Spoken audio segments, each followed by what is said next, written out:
বছরের শ্রেষ্ঠ দিন আরাফার দিন। এদিন আল্লাহ এত সংখ্যক বান্দাকে একসাথে ক্ষমার ঘোষণা দেন, বছরের কোন দিন এত মানুষকে ক্ষমা করেন না।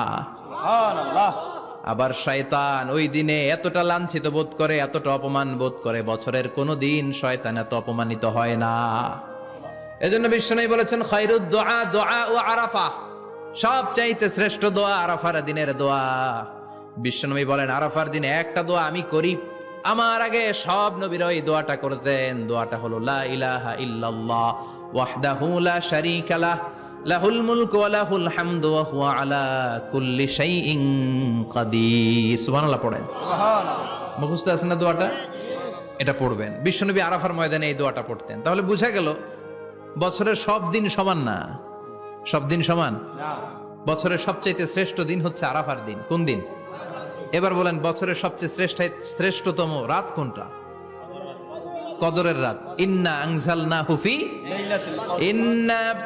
আনজালনাহু ফি লাইলাতিল কদরি ওয়া মা আদরাকা মা লাইলাতুল কদর লাইলাতুল কদরি খায়রুম মিন আলফি শাহর। হাজার মাসের চেয়ে সেরা। ওই রাতে আবাদত করলে, হাজার মাস যাবত আবাদত করলে যেই সওয়াব, ওই পরিমাণ সওয়াব আমলনামায় তুলে দিবে কে? আল্লাহ। শ্রেষ্ঠ রাত কদরের রাত। এবার বলেন, বছরের সবচাইতে শ্রেষ্ঠতম মাস কোনটা? রমজান মাস। শাহরু রমাদান আল্লাযী উনজিলা ফীহিল কুরআন। যে মাসে কোরআন নাজিল হয়েছে, এই মাসের চেয়ে শ্রেষ্ঠ কোনো মাস থাকতে পারে? চিল্লায় বলেন, থাকতে পারে?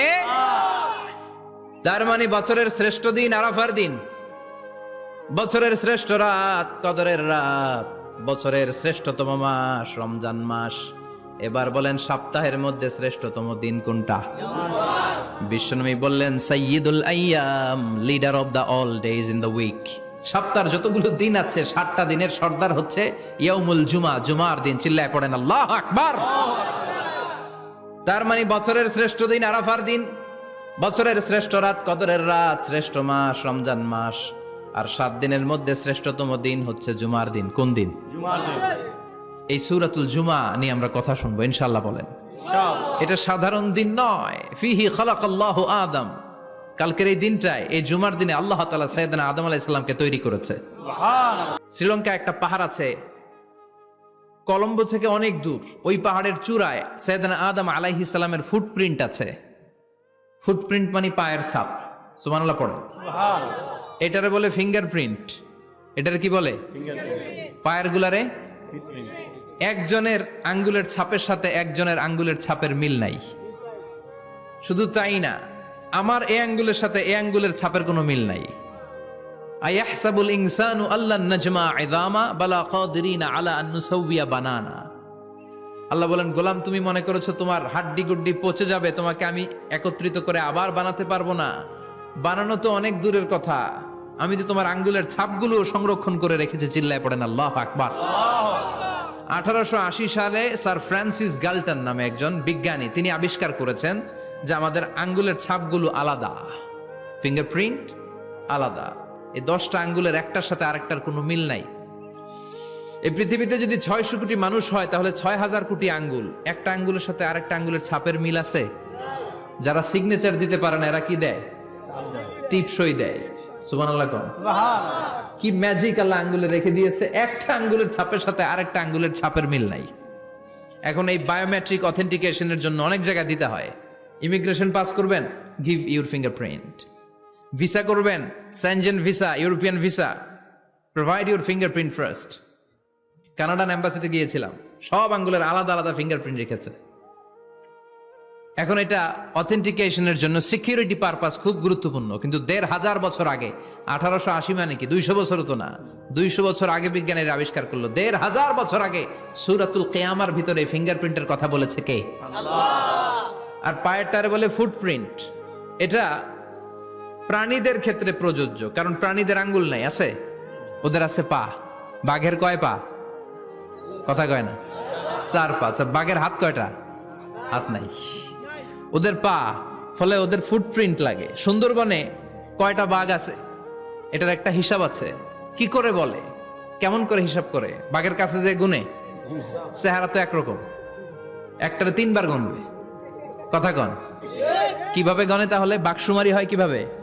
ফুটপ্রিন্ট, পায়ের ছাপ। একটা বাঘের পায়ের ছাপের সাথে আরেকটা বাঘের পায়ের ছাপের কোনো মিল নাই। আবার কাবা ঘরের পাশে একটা ছোট্ট জায়গা আছে,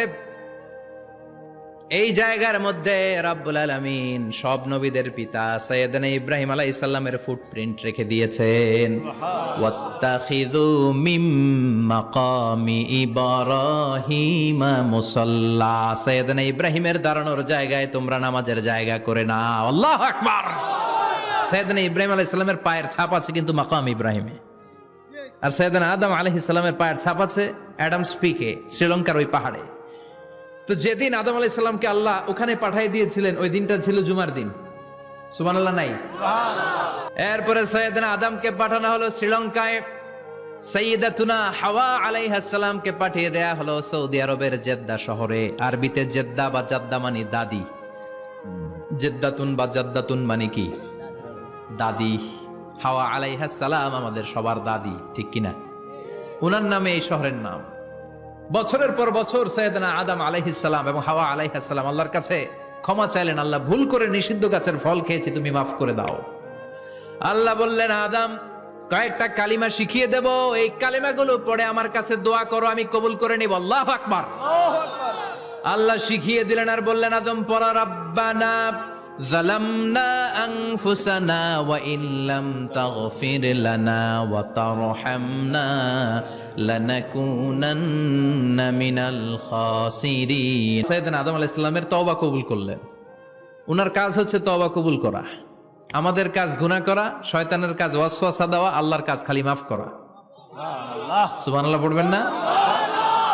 তাকাব্বালাল্লাহু তাওবাতা আদম ফি ইয়াউমিল জুমআহ। আল্লাহ যেদিন আদম আলাইহিস সালামের তাওবা যে কবুল করছেন, ঘোষণা দিয়েছেন, এই ঘোষণাটা ছিল জুমার দিনের ঘোষণা। আবার সাইয়েদনা আদমকে যেদিন রূহ কবজ করে আবার নিয়ে যাওয়া হয়, ওই দিনটাও ছিল জুমার দিন। পড়েন সুবহানাল্লাহ। পৃথিবীতে একজন মানুষই শুধু জানতেন যে তিনি পৃথিবীতে কতদিন বাঁচবেন, সেটা হচ্ছে সাইয়েদনা আদম আলাইহিস সালাম। ওনাকে বলে দেয়া হয়েছিল, উমরুকা আলফু সানা, তুমি পৃথিবীতে বাঁচবে 1000 বছর। কয় বছর? সাইয়েদনা আদমের সামনে অনেকগুলো রূহ রাখা হলো। সাইয়েদনা আদম বললেন, মাবুদ আমার ছেলে দাউদের কত বছর হায়াত আপনি দিয়েছেন? আল্লাহ বললেন, 40 সানা, মাত্র 40 বছর, 4 ইয়ার্স। 40 বছর তোমার ছেলেটা বাঁচবে। ও আল্লাহ, আমি বাঁচবো কয় বছর? তুমি বাঁচবা 1000 বছর।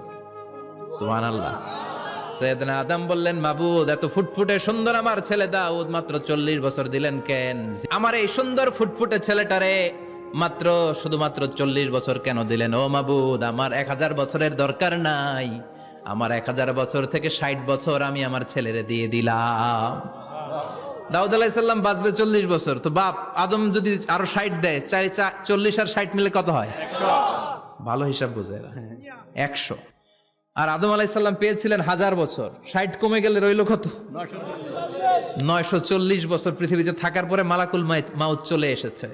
কারণ এটা on time, the death will come on time, it never late, কখনো দেরি হয় না। 940 বছর বয়সে মালাকুল মাউত এসে আদম আলাইহিস সালামের রূহ নিতে পারে নাই। উনি 1000 বছর যখন হয়েছে তখন এসে সাইয়েদনা আদম আলাইহিস সালামের রূহ কবজ করেছে। যেই দিন পৃথিবীর প্রথম মানব, প্রথম নবীর রূহ মালাকুল মাউত দুনিয়া এসে কবজ করেছে, ওই দিনটাও ছিল জুমাবার। কিয়ামতের দিন পৃথিবীটাকে একটা প্রকম্পন দিয়ে কাঁপিয়ে দিবে কে? মারাত্মক একটা ঝাঁকুনি দিবে আল্লাহ, পুরো পৃথিবীটা কেঁপে ভেঙে চুরে খান খান হয়ে যাবে। এই ঝাঁকুনি আর আর্থকোয়েক, ভূমিকম্প এর ঘটনাটা যেদিন ঘটবে ওই দিনটাও হচ্ছে জুমার দিন। চিৎকার করে পড়েন সুবহানাল্লাহ। তার মানে আদম সৃষ্টি হলো জুমার দিনে, দুনিয়ায় নামিয়ে দেয়া হলো জুমার দিনে, তওবা কবুল করে নেওয়া হলো জুমার দিনে, রূহ কবজ করা হলো জুমার দিনে, আবার কিয়ামত সংগঠিত হবে জুমার দিনে। পড়েন সুবহানাল্লাহ।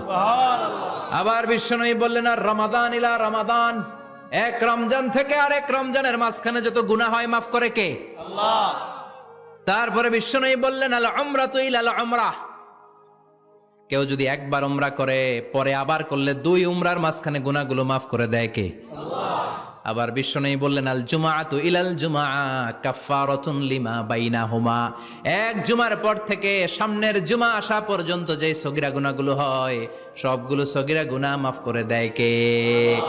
রজব শাবানে বরকতে দাও, রমজান মাসে গুনাহ ঝড়াও, সপ্তাহ জুড়ে তুমি বরকতে দাও, জুমার দিনেতে গুনাহ ঝড়াও, রজব শাবানে বরকতে দাও, রমজান মাসে গুনাহ ঝড়াও। ঠিক কি না?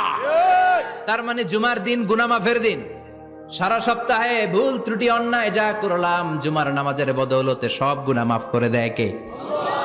এই দামি দিনটাকে আল্লাহ ইহুদিদের দিতে চেয়েছিলেন, পায় নাই। আলহামদুলিল্লাহ কইবেন না? আলহামদুলিল্লাহ। ইখতিলাফু, তারা ইখতিলাফ করে হারাইছে এটা। এই দামি দিনটা রব্বুল আলামিন নাসারাদেরকে দিতে চেয়েছিলেন, ফাখতালাফু, ওরাও ইখতিলাফ করে হারাইছে। এজন্য ইখতিলাফ ভালো জিনিস না খারাপ জিনিস? মারামারি ভালো জিনিস না খারাপ জিনিস? আর ঐক্য করা ভালো জিনিস না খারাপ জিনিস? ঐক্য করতে রাজি আছেন? ইহুদিদেরকে আল্লাহ দিতে চাইলেন, ইখতিলাফ করে হারাইছে। নাসারারাও হারাইছে। যতগুলো মসজিদে জুমা অনুষ্ঠিত হয় ওই মসজিদে ঢোকার প্রতিটা দরজার মধ্যে দাঁড়িয়ে থাকে কারা কারা আগে আগে জুমার নামাজ পড়ার জন্য মসজিদে যায়, প্রত্যেকের নামগুলো একটা জান্নাতের রেজিস্ট্রি খাতার মধ্যে তুলে নেয়। এই নামগুলো স্পেশালি আল্লাহর কাছে পাঠানোর জন্য। সুবহানাল্লাহ কইবেন না? ডানে বায়ে সামনে পেছনে যতগুলো দরজা, প্রতিটা দরজায় ফেরেশতারা বসে থাকে। কে আগে আসলো নাম তুলে দেয়। তুলতে তুলতে তুলতে তুলতে খতিব সাহেব যখন খুতবা দেওয়ার জন্য মিম্বারে যেয়ে বসে যায়, ফেরেশতারা তাদের খাতা বন্ধ করে তারাও খতিব সাহেবের সামনে জুমার খুতবা শোনার জন্য বসে যায়। পড়েন সুবহানাল্লাহ। প্রথম জুমার দিন জুমার মসজিদে যে ঢুকবে, বিশ্বনবী বললেন আল্লাহর রাস্তায় একটা উট কুরবানি দিলে যেই সওয়াব, এই সওয়াব আল্লাহ আমলনামায় দিয়ে দেয়। দ্বিতীয় পর্যায়ে যে ঢুকে, বিশ্বনবী বললেন বাকারা, গরু কুরবানির সওয়াব পায়। তিন নম্বরে যে ঢুকবে, বিশ্বনবী বললেন কাবসা, হাদিসের ভাষায় এসেছে আল কাবাস, কাবাস মানে হলো বকরি, বকরি কুরবানির সওয়াব। চার নম্বরে যে ঢুকবে তার হচ্ছে দাজাজা, দাজাজা মানে মুরগি। এজন্য বিশ্বনবী বললেন খবরদার এদিনের নামাজ মিস করো না। মান তারাকা সালাসা জুমাইন তাহাউনান, গাফলতি করে টানা তিনটা জুমা যে ব্যক্তি মিস করলো, তাবা আল্লাহু ফি কলবিহি, রব্বুল আলামিন ওই লোকটার অন্তরের মধ্যে মোহর মেরে দেয়। ওয়া কুতিবা ফি জুমরাতিল মুনাফিকিন, মুনাফিকদের খাতায় তার নাম তুলে দেয়। তিনটা জুমা যদি কেউ মিস করে, দুইটা পানিশমেন্ট। এক হচ্ছে তবে আল্লাহ ফি কলবি, আল্লাহ অন্তরে মোহর মেরে দেয়। ভালো কথা ভাল লাগে না, নামাজ ভাল লাগে না, আজান ভাল লাগে না, ইসলাম ভাল লাগে না, শুধু মৌজ মাস্তি ভাল লাগে, গান বাজনা ভাল লাগে, এরকম আছে না নাই? জুমার নামাজে যায় না। আরেকটা হলো কুতিবা মিনাল মুনাফিকিন, মুনাফিকদের খাতায় নাম তুলে দেয়। আল্লাহ হেফাজত করো। আর জোরে পড়েন আমিন। জুমার দিন আগে আগে মসজিদে আসবেন সবাই? রাজি? আল্লাহ বললেন ইয়া আইয়ুহাল্লাযীনা আমানু ইযা নুদিয়া লিস-সালাতি মিন ইয়াউমিল জুমুআতি ফাসআউ ইলা যিকরিল্লাহি ওয়া যারুল বাই', যালিকুম খায়রুল লাকুম ইন কুনতুম তা'লামুন। পড়েন না আল্লাহু আকবার। আল্লাহ বললেন ও আমার মুমিন বান্দারা শোনো শোনো, আপনাদেরকে অ্যাড্রেস করে আল্লাহ বলছেন ও আমার মুমিন বান্দারা শোনো, ইযা নুদিয়া লিস-সালাতি মিন ইয়াউমিল জুমআ, জুমার নামাজের আযান যখন দেয়া হয়, ফাসআউ ইলা যিকরিল্লাহ, আল্লাহর স্মরণে তোমরা ধাবিত হও। ওয়া যারুল বাই', কেনা বেচা বন্ধ করে দাও। যালিকুম খায়রুল লাকুম ইন কুনতুম তা'লামুন, এটাই তোমাদের জন্য কল্যাণ যদি তোমরা বুঝতে পারো। জুমার নামাজের আজান যখন হয়, ফাসআউ ইলা যিকরিল্লাহ, আল্লাহর স্মরণে তোমরা বের হয়ে যাও। আল্লাহু আকবার। ফাসআউ ইলা যিকরিল্লাহ ইযা নুদিয়া লিস-সালামি ইয়াউমিল জুমআ, জুমার নামাজের আজান যখন দেয়া হয় বের হয়ে যাও, তখন কোনো কাজ রাখা যাবে না। এই আজান দ্বারা উদ্দেশ্য হচ্ছে খতিব সাহেব খুতবা দেওয়ার জন্য মিম্বারে বসলে যে আজানটা দেয়া হয়, এই আজান। কথা বুঝতে পেরেছেন? কিন্তু দুর্ভাগ্যজনক হলে সত্য, আমাদের বাংলাদেশে এই আজানটা কেন যেন মুয়াজ্জিন ভাইরা ইমাম সাহেবের সামনে এসে আস্তে আস্তে দেয়, ছোট ছোট করে ইমাম সাহেবের মুখের উপরে দেয়, মাইকে দেয় না। এটা পাইছে কই? এটা যে কোত্থেকে ঢুকছে এক আল্লাহই ভালো জানে। আজান মানে অ্যানাউন্সমেন্ট। আজান মানে কি? কথা বলেন। অ্যানাউন্সমেন্ট কি জোরে হবে না আস্তে? আল্লাহ বললেন ইদা নুদিয়া লিস সালামি ইয়াউমিল জুমআহ, জুমার দিনে আজান যখন দেয়া হয়, এই আজান দ্বারা উদ্দেশ্য হচ্ছে খতিব বসলে যেই আজান 12:30 12:15 দিকে যেই আজান, এই আজান উদ্দেশ্য নয়। বিশ্বনবীর সময়ে এই 12:30 12:15 দিকে যে আজান ছিল এটা ছিল না। বিশ্বনবীর সময় ছিল না, আবু বকরের সময় ছিল না, সাইয়েদনা ওমর ফারুকের সময় ছিল না। এটা চালু হয়েছে সাইয়েদনা উসমান যুন্নুরাইনের সময়। তখন মদিনাতে মানুষের সংখ্যা অনেক বেড়ে গিয়েছে, লোকজন আর জায়গা হয় না, মুসল্লিতে ঠাসাঠাসি। উনি ঘোষণা দিলেন সুক জাওরা, জাওরা নামক বিশাল একটা বাজার আছে, ঘোষণা দিলেন এখন থেকে ওই জায়গায় জুমার নামাজ হবে। মানুষ যেন আগ থেকে প্রস্তুতি নিয়ে আসতে পারে, এজন্য জাওরা নামক বাজারে উনি আর একটা আজান দেওয়ার প্রচলন করলেন। সুবহানাল্লাহ। সেখান থেকে আজ অবধি আমরা এই অতিরিক্ত আজানটা দিয়ে থাকি। এটা নবীর সুন্নাত না, এটা সাহাবীর সুন্নাত। বিশ্বনবীর সুন্নাহ মেনে নেওয়া যেমনি আবশ্যক, 4 খলিফার থেকে পাওয়া সুন্নাতগুলো মেনে নেওয়া আবশ্যক। বিশ্বনবী বললেন আলাইকুম বিসুন্নতি ওয়া সুন্নাতিল খুলাফায়ে রাশিদিন আল মাহদিয়িন, আমার সুন্নাত ধরবা, হেদায়েত প্রাপ্ত 4 খলিফার সুন্নাত ধরবা। কেমনে ধরবা? ইক্ষু চিনেন? ইক্ষু না গ্যান্ডারি নাকি আখ না কুশাইল? হ্যাঁ, আখ। কাঁচা আখ খায় কি করে? এই সামনের দাঁত দিয়ে ভাঙে না? সামনের দাঁত দিয়ে বলে ভাঙে, চাপার দাঁত দিয়ে, এই জায়গার দাঁত দিয়ে শক্ত করে ধরতে হয়। বিশ্বনবী বললেন আব্দু আলাইহা বিন নওয়াজিজ, আমার সুন্নাত আর সাহাবীদের সুন্নাতকে চাপার দাঁত দিয়ে আঁকড়ে ধরো, যাতে ছুটে না যায়। চিল্লায় পড়েন আল্লাহু আকবার। এটা সাইয়েদনা উসমানের সুন্নাত। বিশ্বনবী বললেন ইযা নুদিয়া লিস-সালাহ মিন ইয়াউমিল জুমআতি ফাসআউ ইলা যিকরিল্লাহ, জুমার দিনে আজান যখন দেয়া হয়, ফাসআউ ইলা যিকরিল্লাহ, আল্লাহর স্মরণের দিকে ধাবিত হও। দেরি করো না। দেরি করা যাবে? আজান হইলে কোনো কাজ রাখবেন? কোনো ব্যস্ততা থাকবে? কাজ একটাই, জুমার নামাজ। চিল্লায় বলেন কাজ একটাই, সেটা কি? জুমার নামাজ। আল্লাহ বললেন ফাসআউ, ফাসআউ এর শাব্দিক অর্থ হচ্ছে দৌড়াও। আসলে কি? তো এই দৌড়াও দিয়ে আসলে দৌড়াও বোঝানো হয়নি, এটা দ্বারা বোঝানো হয়েছে আল মুবাদারা ওয়াল ইহতিমাম, ইম্পর্টেন্স দেয়া, এমফাসাইজ করা, গুরুত্ব, গুরুত্বের সাথে আগে আগে প্রস্তুতি নাও। ফাসআউ দ্বারা দৌড়ানো বোঝানো হয়নি। প্রমাণ কি? কারণ বিশ্বনবী দৌড়ে দৌড়ে নামাজে যেতে নিষেধ করেছেন। বিশ্বনবী বলেছেন ইযা উকিমাতিস সালাহ, মনোযোগ দিয়ে শুনেন, ইযা উকিমাতিস সালাতু ফালা তাতুহা তাসআউন ওয়া আতুহা তামশুন আলাইকুম বিসাকিনাহ ফামা আদরাকতুম ফাসাল্লু ওয়া মা ফাতাকুম ফাতিম্মু, যখন নামাজ শুরু হয়ে যায় দৌড়ে দৌড়ে যাবে না। এজন্য বিশ্বনবী বললেন খবরদার দৌড়ে যাবে না, একামত হয়ে গেলে ধীর স্থির ভাবে যাও। কেননা দৌড়ে দৌড়ে আপনি কার দরবারে যাবেন? উনি তো সব রাজার বড় রাজা, মহারাজা। মহারাজার দরবারে তাড়াহুড়ো করা যায় নাকি? না। ফিট হয়ে কাপড় চোপড় পরে আতর টাতর মেখে ধীরস্থির ভাবে যাবেন। দৌড়ে গেলে আপনার হার্টবিট বেড়ে যাবে, আপনার ব্রেথ ইন ব্রেথ আউট, শ্বাস প্রশ্বাস বেড়ে যাবে। তো হাঁপানির চোটে তো আপনি হাঁপাতে থাকবেন। আপনি তাহিয়া পড়বেন কখন, তাসবিহ পড়বেন কখন, আল্লাহর প্রশংসা করবেন কখন? চিল্লা এখন ঠিক কিনা? এজন্য আল্লাহ বললেন ফাসআউ ইলা যিকরিল্লাহ, জুমার নামাজের আজান যখন হয়ে যায় তোমরা আল্লাহর জিকিরের দিকে ধাবিত হও। যিকরিল্লাহ, আল্লাহর স্মরণ। জিকির মানে কি?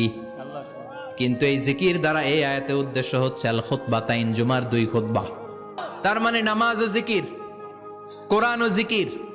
এই যে আমরা ওয়াজ করতেছি এইটাও কি? কথা কন। বিশ্বনবীর আল্লাহ বললেন ও নবী ফাযাক্কির ইন্নামা আনতা, ও নবী আপনি জিকির করেন মানে ওয়াজ করেন। ইন্নামা আনতা মুযাক্কির, ও নবী আপনি ওয়াজ করে শোনান। লাস্তা আলাইহিম বিমুসাইতির, আপনার দারোগা বানিয়ে পাঠাই নাই, আপনি শুধু ওয়াজ করেন। কার কথা? চিল্লায় বলেন কার কথা? আল্লাহ। কিন্তু এইখানে জিকির দ্বারা উদ্দেশ্য হচ্ছে জুমার খুতবা। ফাসআউ ইলা যিকরিল্লাহ, আল্লাহর জিকিরের দিকে ধাবিত হও। এই জিকির দ্বারা উদ্দেশ্য হলো জুমার খুতবা।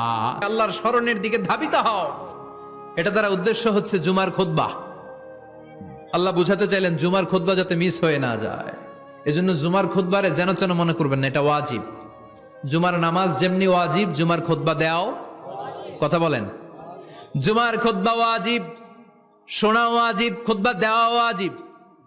এই জন্য রব্বুল আলামিন জোহরের নামাজকে ফরজ করে দিয়েছেন 4 রাকাত। যেহেতু জোহরের নামাজের আগে পরে কোনো খুতবা নাই, জুমার দিন খুতবা আছে, তাই জুমার দিন 4 রাকাত থেকে কমিয়ে তিনি 2 রাকাত করে দিয়েছেন। কি ব্যালেন্সড ইসলাম, কি ভারসাম্যপূর্ণ আমাদের জীবন বিধান। একটা নির্ধারিত সময়ে হয়, পৃথিবীর অন্য কোনো আলোচনা নির্ধারিত সময়ে হয় নাকি? কথা কন। আমরা বক্তারা নির্ধারিত সময়ে মাইক পাই? কথা কন। কোনোদিন 8টায়, কোনোদিন 9টায়, আজকে বসছি কয়টায়? কিন্তু জুমার খুতবার এটা চেঞ্জ হয়। কি বরকতের একটা জলসা, ওই দিন সবাই আসতে হয় মসজিদে। ফুল টাইম নামাজি এরা আসে, পার্ট টাইম নামাজি এরা আসে, বেনামাজি এরাও আসে, আস্তিক এরা আসে, নাস্তিক এরাও আসে, আওয়ামী লীগ আসে, বিএনপি আসে, জাতীয় পার্টি আসে, জামাত ইসলাম আসে, হেফাজতে ইসলাম আসে, তাবলিগের ভাইয়েরা আসে, পীরের মুরিদেরা আসে, সবাই আসে। তাহলে এটা জরুরি দিন না? তাফসির মাহফিলের সাথে জুমার একটা মৌলিক পার্থক্য হচ্ছে, তাফসির মাহফিল আমাদের ধরে রাখতে হয়। কি করতে হয়? ধরে না রাখলে শ্রোতা উঠে যায়। কিন্তু জুমার খুতবা কি ধরে রাখা লাগে? কথা কন। ওঠার সুযোগ আছে, কারণ সামনে কি জুমার নামাজ। সুবহানাল্লাহ কইবেন না? এটা অনেক জরুরি। এজন্য জুমার খুতবা যারা দেন এরা বিশ্বনবীর দায়িত্ব পালন করেন। আল্লাহু আকবার। বিশ্বনবীর মাদানী ইনিংস কয় বছরের? 10 বছর। বিশ্বনবীর মাদানী ইনিংস শুরু হয়েছে মসজিদে নববী তৈরি করার মধ্য দিয়ে। বিশ্বনবী মসজিদে নববী তৈরি করার পর মসজিদে নববীর খতিব হিসেবে দায়িত্ব নিলেন। সুবহানাল্লাহ। বিশ্বনবী 1টা 2টা 5টা 10টা না, মসজিদে নববীতেই 10 বছরের ইনিংসে 500টারও বেশি জুমার খুতবা দিয়েছেন। সুবহানাল্লাহ। বাড়িতে যায় বললেন কত খুতবা? 500রও বেশি খুতবা দিয়েছে। মদিনার সমাজটা এমনি জান্নাতি সমাজ হয় নাই। মদিনার সোসাইটিটাকে জান্নাতি সমাজ বানানোর জন্য বিশ্বনবীকে 500টা বক্তব্য দিতে হয়েছে। চিল্লায় পড়েন আল্লাহু আকবার। প্রতি সপ্তাহে যে আয়াতগুলো নাজিল হতো বিশ্বনবী এগুলো নিয়ে কথা বলতেন। এই সপ্তাহে যে সমস্ত আয়াতগুলো নাজিল হলো ওই আয়াতগুলো নিয়ে বিশ্বনবী জুমার দিন খুতবার মধ্যে কথা বলতেন। এই সপ্তাহের মধ্যে রাষ্ট্রীয় যত ক্রাইসিস আছে এই সমস্যাগুলো নিয়ে বলতেন। এই সপ্তাহে সমাজের মধ্যে বড় বড় যত ঘটনাগুলো ঘটে গেল এগুলো নিয়ে বিশ্বনবী জুমার দিন কথা বলতেন। সুবহানাল্লাহ। এজন্য খতিব যারা আছেন জুমার আলোচনাটা অনেক কনস্ট্রাকটিভ, ফ্রুটফুল হতে হবে, কোরআনের আলোকে হতে হবে। বিশ্বনবী জুমার খুতবা দিচ্ছেন, হঠাৎ বিশ্বনবী দেখলেন হাসান আর হুসাইন লাল 2টা জামা পরে জুমার মসজিদের মধ্যে ঢুকে একবার কাতারের এইদিকে দৌড় মারে, আরেকবার ওইদিকে দৌড় মারে। ছোট বাচ্চাদের এরকম দৌড়াদৌড়ি আছে না নাই? ছোট বাচ্চাদেরকে মসজিদে ঢুকতে দেন তো না বের করে দেন? বের করে দেয়। সর্বনাশ। বাচ্চাদেরকে মসজিদ থেকে বের করবেন না, কখনোই বের করবেন না। তুরস্কের বিভিন্ন মসজিদে বড় বড় ফেস্টুন দিয়ে লেখা থাকে তারাবির নামাজে, জামাতের নামাজে মুরব্বীরা যখন সামনে নামাজ পড়বে পিছন থেকে যদি ছোট বাচ্চাদের চিল্লা চিল্লি আর কিচির মিচির শব্দ শুনতে না পাওয়া যায় তাহলে ভবিষ্যৎ প্রজন্ম নিয়ে আপনারা চিন্তিত থাকুন। পিছনে যদি বাচ্চাদের হই হুল্লোড় না থাকে, চিল্লা ফাল্লা না থাকে, তার মানে নেক্সট জেনারেশন এগুলো মুসল্লি হবে না, এগুলো হবে ডাকাত। এজন্য এরা বিভিন্ন প্রজেক্ট চালু করেছে। 40 দিন টানা ফজরের নামাজ যে ছোট বাচ্চারা মসজিদে এসে পড়বে ওই প্রজেক্টের আওতা থেকে একটা করে সাইকেল দিয়ে দেয়া হচ্ছে। সুবহানাল্লাহ কইবেন না? কুয়েতে আর একটা প্রজেক্ট করছে, ফজরের নামাজে মুসল্লি নাই। কুয়েতের এই প্রজেক্ট হচ্ছে marriage project, second marriage project, দ্বিতীয় বিবাহ প্রকল্প। কি কাজ এই প্রকল্পের? তারা ঘোষণা দিল মসজিদে ফজরের সালাতে মুসল্লি পাওয়া যায় না, তো যারা যারা ফজরের নামাজে মসজিদে আসবে না, টাইমলি আসবে না, তাদেরকে মসজিদের টাকা দিয়ে মসজিদের অর্থায়নে দ্বিতীয় বিবাহের ব্যবস্থা করে দেয়া হবে। এই ঘোষণা দেওয়ার পর থেকে ওই এলাকার কোনো মহিলার তাহাজ্জুদ মিস হয় না। ফজর তো অনেক দূরে, তাহাজ্জুদের সময় থেকে হাজবেন্ডে ডাকা শুরু করে মসজিদে যাও, তাড়াতাড়ি তাড়াতাড়ি কোথায় যাও, কারণ মসজিদে না গেলে দ্বিতীয় বিয়ে আছে না নাই? সুবহানাল্লাহ কইবেন না? What a project, what a project, কত চমৎকার প্রজেক্ট। এই প্রজেক্টগুলো নেওয়ার দরকার আছে না নাই? এজন্য ছোট বাচ্চাদেরকে মসজিদ থেকে তাড়িয়ে দেয়া যাবে? এদেরকেও নিয়ে যান, এরা হাসতে খেলতে চলতে ফিরতে। আমি বাইরের যত জায়গায় তারাবি পড়েছি, অনেক দেশে তারাবি পড়েছি রামাদানে, ছোট বাচ্চারা পিছনে অনেক কিচির মিচির করে, হঠাৎ অ্যানাউন্সমেন্ট দেয় বাবা মারা ছেলে মেয়েদেরকে শান্ত করেন, কিছুক্ষণ শান্ত, 2 রাকাত পরে আবার চিল্লাচিল্লি, আছে না নাই? তো ওরা যদি না চিল্লায়, ওরা যদি লাফালাফি না করে, লাফালাফিকে 80 বছরের মুরব্বী করবে? কথা কয় না। মুরব্বী লাফালাফি করলে এটা মানাবে? ছোট বাচ্চারা লাফালাফি করবে, একজন আরেকজনের কামড় দিবে, কাঁচের গ্লাস ভাঙবে, এটাই পৃথিবীর সৌন্দর্য। চিল্লায় বলেন ঠিক কিনা?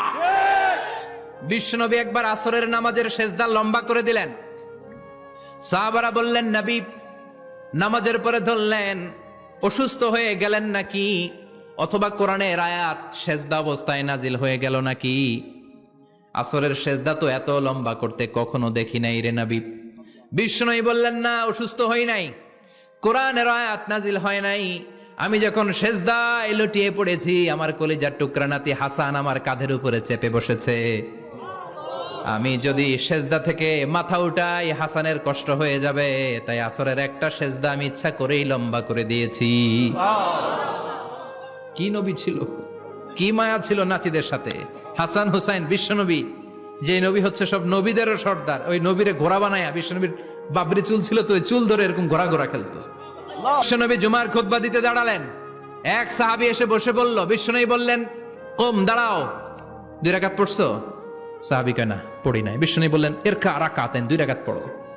সাহাবী 2 রাকাত পড়া শুরু করলেন, বিশ্বনবী আবার খুতবা দেওয়া শুরু করলেন।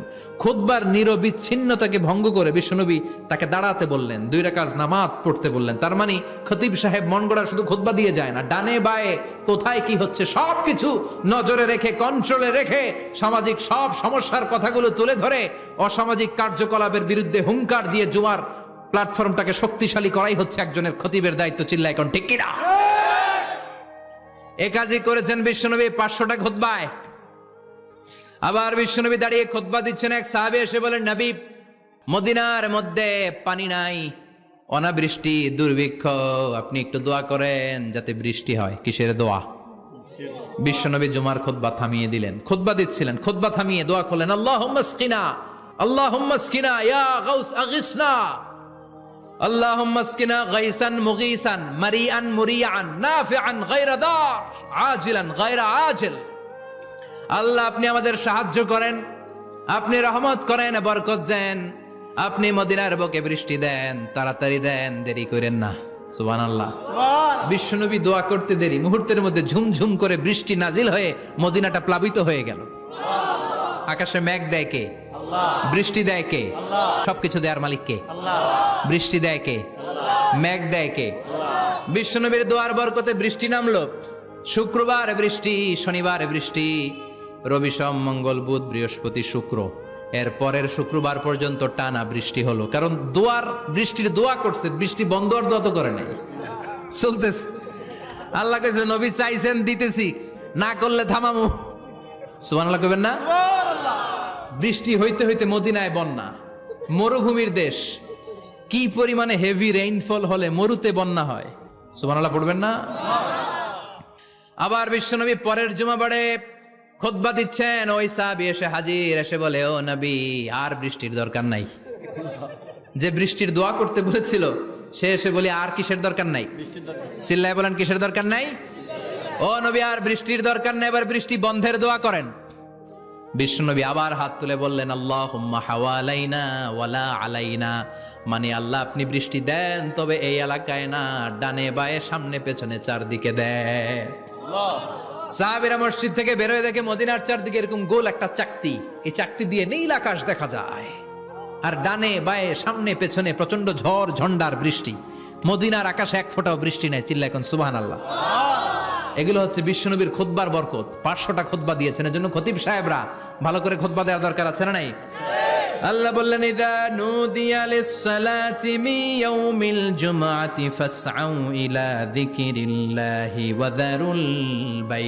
জুমার আযান যখন হয়ে যায়, জুমার নামাজ পড়তে যাও, বেচা কেনা বন্ধ করে দাও। কার কথা? আল্লাহর। Close the shop, shut down the shop, close the market. Market বন্ধ, দোকানের শাটার নামাও, ক্যাশ বক্সে তালা ঝুলাও, ব্যবসা প্রতিষ্ঠান, মার্কেট সবগুলো বন্ধ করে একজনের জিকিরের দিকে ছোটবা। তিনি কে? আল্লাহ। অল্প 1-1.5 ঘন্টার জন্য যদি ব্যবসা বন্ধ রাখেন, পরে যখন আবার দোকান খুলবেন, জুমার বরকতে ব্যবসা বাড়িয়ে দিতে পারে কে? সুবহানাকাল্লাহুম্মা বিহামদিকা আশহাদু আল্লা ইলাহা ইল্লা আনতা আস্তাগফিরুকা ওয়া